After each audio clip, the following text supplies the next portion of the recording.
YouTube channel A Y math solution. आज हम बात करने वाले मैथ क्लास 10th की। चैप्टर है फर्स्ट और एक्सरसाइज है 1.3। तो बच्चों ये क्वेश्चन जो है हमारा 1.3 का फर्स्ट क्वेश्चन, ठीक है।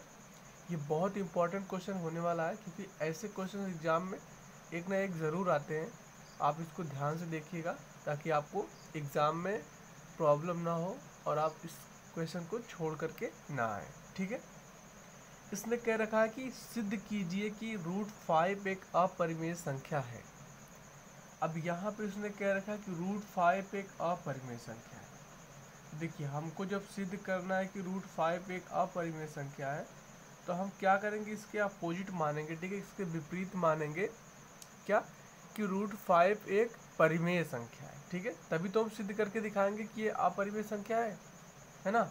चलिए पहले हम मानते हैं कि √5 क्या है, एक परिमेय संख्या, ठीक है। तो यहाँ पे हम लिखते हैं क्या, माना √5 एक परिमेय संख्या है, परिमेय संख्या है, ठीक। हमने ये मान लिया। अब देखिए, अब आप जानते हैं कि कोई भी परिमेय संख्या p/q के रूप में होती है कि नहीं होती है। तो यहाँ पे हम क्या कर सकते हैं, √5 बराबर p/q लिख सकते हैं।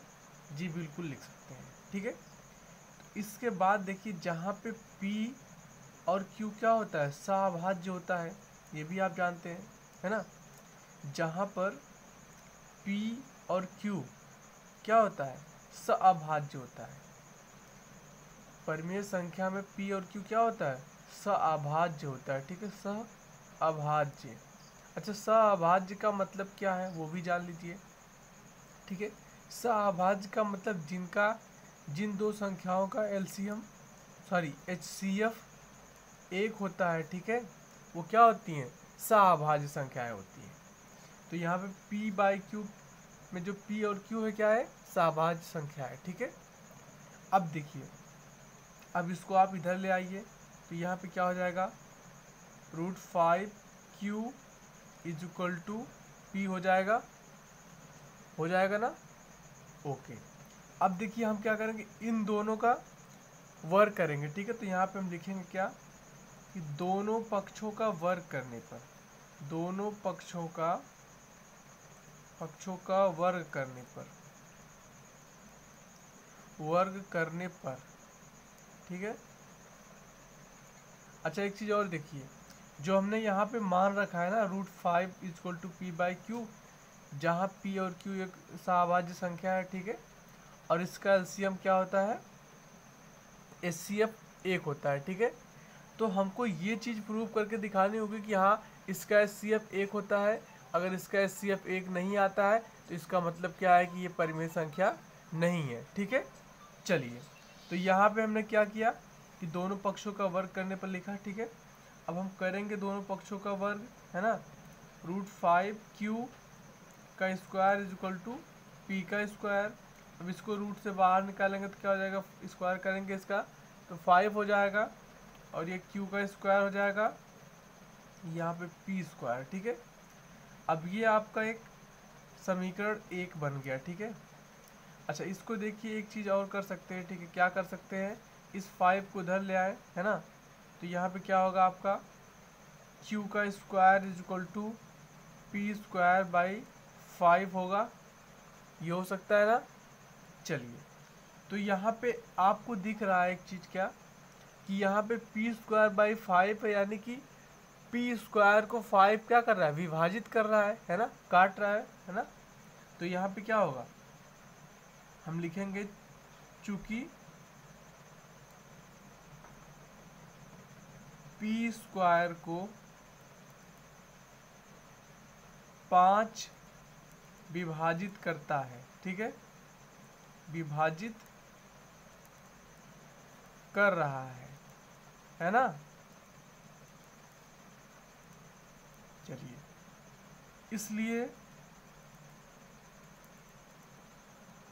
इसलिए p को भी 5 विभाजित करेगा। बात नहीं समझे तो आप मैं समझा देता हूँ आपको, ठीक है। जैसे देखिए यहाँ पे P को हम क्या लिख सकते हैं, अगर हम चाहे तो P को कहीं देखिए थोड़ा साइड में लिखता हूँ मैं, P स्क्वायर को हम लिख सकते हैं क्या, P इंटू P लिख सकते हैं, है ना। और अपान में 5 था, यहाँ भी अपान में 5 यहाँ भी कर देते हैं। देखिए यहाँ पे क्या है, P स्क्वायर को 5 विभाजित कर रहा है तो P को भी तो 5 विभाजित कर रहा है, यही चीज़ हम वो यहाँ पे लिखे हुए हैं, ठीक है। बात समझे। चलिए तो यहाँ पे क्या है, P को भी 5 विभाजित करेगा, ठीक है, ये बात हो गई। अब देखिए अब हम यहाँ पे लिखेंगे क्या, ठीक है। अच्छा एक चीज़ और है, देखिए वो चीज़ है क्या कि जो ये 5 है, ठीक है, ये P को विभाजित कर रहा है, ठीक है, लेकिन कितने टाइम में कर रहा है, ये कितने टाइम विभाजित कर रहा है, ठीक है, 1 2 बार 3 बार 4 बार, कितने बार विभाजित कर रहा है, ठीक है। तो ये चीज़ हमको नहीं पता है ना, तो हम क्या करेंगे, माना, ठीक है, हम मानेंगे, ठीक है, कि वो कितनी बार विभाजित कर रहा है, ठीक है। तो यहाँ पे हम लिखेंगे क्या, माना P बराबर हम मानेंगे क्या, 5R, है ना। अच्छा आप R की जगह पे कुछ और भी मान सकते हैं, ठीक है। अच्छा ये 5 क्यों माने हैं, ठीक है, यहाँ पे आपको 5 ही मानना है, यहाँ पे जिसको सिद्ध करना रहेगा ना, √5 √2 √3 ना, तो उसको यहीं पे मानना होगा, ठीक है। √5 रहेगा तो 5 मानना होगा, √3 रहेगा तो 3 मानना होगा, ठीक है। आपको इसके अकॉर्डिंग मानना होगा, ठीक है। हमने क्या माना P बराबर 5R, ठीक है, ये हो गया। अब देखिए अब हम क्या यहाँ पे लिखेंगे कि समीकरण 1 से 1 में, है ना, समीकरण 1 में P का मान रखने पर, जो हमने माना है, ठीक है, उसको रखेंगे, ठीक है, रखने पर। अब देखिए हमको यहाँ पे क्या मिलेगा, जब हम P की वैल्यू यहाँ पे रखेंगे, ठीक है, तो यहाँ देखिए हमारे पास क्या है, समीकरण एक यही है ना, 5Q का square is equal to P का स्क्वायर, ठीक है। अब यहाँ पे P की वैल्यू यहीं पे हम रखेंगे 5R, ठीक है, Q का square is equal to 5R का स्क्वायर, ठीक है। तो यहाँ पे क्या हो जाएगा, 5Q का स्क्वायर इज इक्वल टू, इसको ब्रैकेट से बाहर निकालेंगे तो 5 5 जा 25, R का स्क्वायर हो जाएगा। देखिए 5 से 5 कट हो गया, क्या मिलेगा, 5 से 25 कट हुआ तो 5 × 5 = 25 R का स्क्वायर, ठीक है। अब आप देखिए इसको आप क्या कर सकते हैं, इसको समीकरण 2 मान लेंगे, ठीक है। और यहाँ भी देखिए हम इस 5 को इधर ले आएंगे अगर, तो क्या होगा, Q square by 5 is equal to R square होगा, जैसे भी हमने यहाँ पे किया था, है ना। तो यहाँ से भी हम कह सकते हैं क्या कि Q स्क्वायर को 5 विभाजित कर रहा है, ठीक है, क्या, चूंकि Q स्क्वायर को 5 विभाजित कर रहा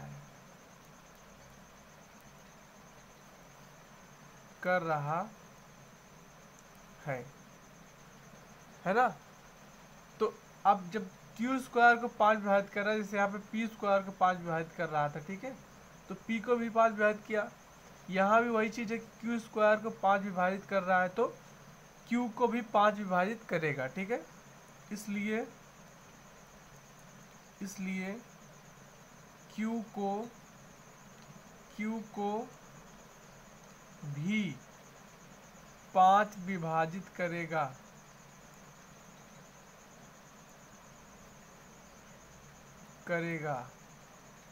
ठीक है। अब देखिए यहाँ तक तो बात हो गई।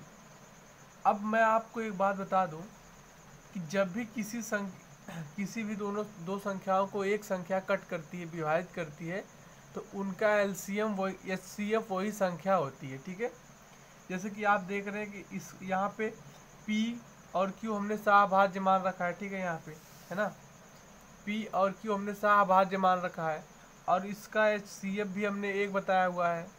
लेकिन यहाँ पे देख रहे हैं आप P को भी 5 विभाजित कर रहा है, ठीक है, और Q को भी 5 विभाजित कर रहा है। तो इसका मतलब ये है कि P और Q का जो HCF होगा वो क्या होगा, 1 होगा, ठीक है, सॉरी 5 होगा। इनका HCF क्या होगा, 5 होगा। और हमने क्या कहा कि इसका HCF 1 होगा, ठीक है। तो इसका मतलब ये हमारी बात का विरोध कर रहा है। अगर हमारे अकॉर्डिंग इसका HCF 1 आता तो इसका मतलब होता कि ये परिमेय संख्या है, लेकिन इसका HCF 1 आया नहीं। इसका मतलब क्या है कि हमारी बात का विरोध कर रहा है कि जो हमने माना है वो गलत माना है। ये परिमेय संख्या नहीं होगी, बल्कि क्या होगी, परिमेय संख्या होगी, अपरिमेय संख्या होगी, ठीक है। तो देखिए यहाँ पे हम क्या लिखेंगे, यहाँ पर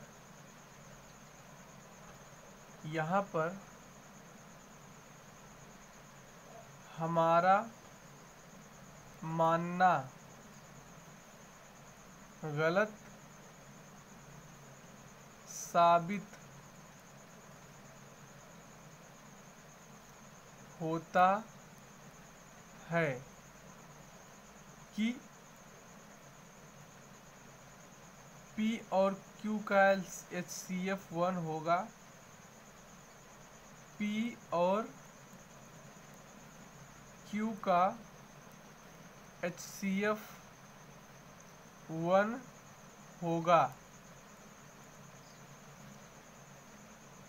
जबकि यहाँ तो P और Q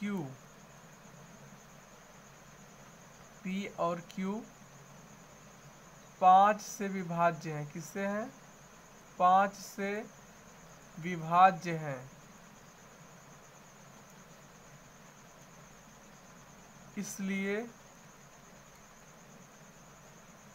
इसलिए इनका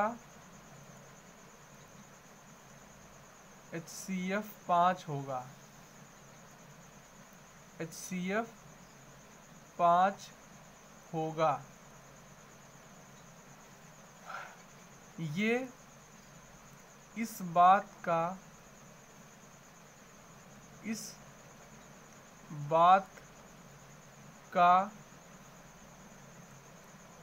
विरोध करता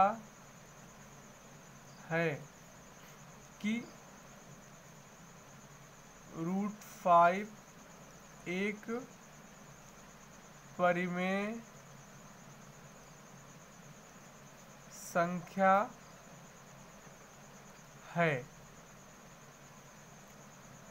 अर्थात √5 एक अपरिमेय संख्या है। क्या है, अपरिमेय संख्या है, ठीक है। बस ये इतना ही था, आपको इतना लिख देना है, ठीक है, अपने हिसाब से, ठीक है। थोड़ा मोड़ा इधर उधर लिखेंगे तो भी चलेगा, ठीक है, सेम टू सेम ये लिखना ज़रूरी नहीं है, लेकिन जो लिखने का मतलब है वो यही होना चाहिए कि हम यहाँ पे दिखा रहे थे कि √5 ये P और Q क्या है, सभाज्य है, जिनका HCF 1 है, और हमने मान लिया था कि √5 क्या है, P/Q के रूप में है, ठीक है, ओके। तो यही चीज़ आपको दिखा देना है, ठीक है, बस और कुछ नहीं करना है। ये आपका पूरा ये सिद्ध हो गया, ठीक है, और यहाँ तक आप कर देंगे तो आपको पूरे मार्क्स मिलेंगे, ठीक है। चलिए, ओके।